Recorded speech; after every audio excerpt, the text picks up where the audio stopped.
Well, I mean, it's basically been going on my entire life, right? I mean, we've heard about the new bridge. We've been wanting the new bridge, the restoration of the old bridge. I mean, to finally see all of the construction and disruption and the politics and the policy and 40 years of work come to fruition and finally be done, to have our town back without the construction equipment, having this amazing amenity. I mean, it's like the Santa Monica Pier on the St. Croix River, having it open for pedestrians and being a calming presence in our town versus all that traffic. I mean, it's just amazing. It's kind of a pinch myself kind of moment that it's finally here. I saw you talking to Senator Klobuchar. You mentioned the Santa Monica comment. And how important is her support through all of this process? I mean, this wouldn't have happened without her. I mean, it's just straight up. There was no way you could get 100 senators to agree on anything. Even then, even though it's gotten more partisan in recent years, even then when this bill got authorized and Obama signed off on it, that was an amazing task to be able to complete. And I don't know that there was another senator that would have been able to do that. I think one great thing about this that you mentioned is the preservation. It's not only the bridge, It's the preservation of the river, it's the preservation of the forest nearby, the trails, the recreation. Can you talk about is. I mean, the environmental impact, and I didn't realize it at the time, frankly, that all of the idling traffic, the traffic in town, everybody sitting here, coming across the bridge, that exhaust was running right into the river. Right now, every drop of water that touches that new bridge goes through a series of filtration, retention ponds. I can personally feel the difference in the water quality just in the years that it's been open. It's been amazingly a positive thing for the environment. And I think that was, for me and a lot of people in town, that was our primary concern with the new crossing, was the environment. And I think it's proven itself to be beneficial.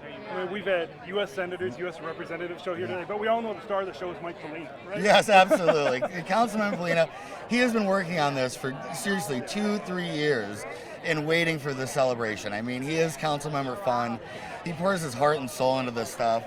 And it kept getting delayed and delayed and delayed, and then pandemic, and then, for him to finally get his whole vision and put it together and get it done quickly. And it's an amazing job. He did an awesome job. We're so fortunate to have him on council. It's amazing. I want to talk about Gary Creasel, Washington County Commissioner.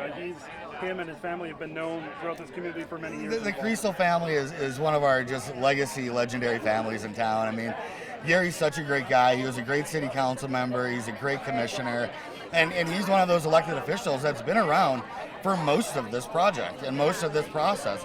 You can't say that about a lot of people, right? I mean, people retire from their jobs, they come and go, and Gary's been around for most of it. So he really is our elected official that's been through this, been part of more of this process than anybody else. I remember last year when they just did the simple remove the barricades, everybody go kind of a deal. Talked to Robin Anthony on the bridge, and she was talking about the interstate commerce with the tourism, everything. From your point of view, kind of talk about how big that is. It really is. I've been kind of pushing some of the WSDOT officials and the county officials on the Wisconsin side to let's get that trail plowed and maintained all winter long, because I see people trudging through the snow over there. They're coming here to shop, to go to work.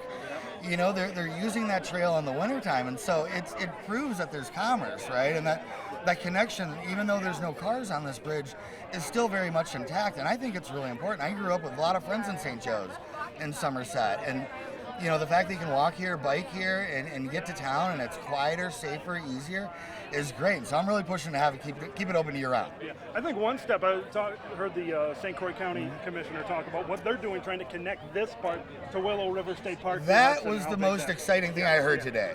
The fact that I can do this lift and loop trail, which I love, but I've been trying to get in better shape, and I've been trying to work on my knees, and I've been doing that loop and lift trail a lot, and it's beautiful, but it would be amazing if I could get to Willow River State Park on this trail. I mean, that sounds amazing, and their new Bluff Park sounds incredible over there as well. So, yeah, I'm excited. It's all exciting. We appreciate it, Ted. Thank you. Yeah, I was going to say that, so you might require a bike rather than a skateboard. Right, yes. All the skateboard comments here and stuff like that. So. Hey, thanks, Ted. Thank you so much. Good to see you.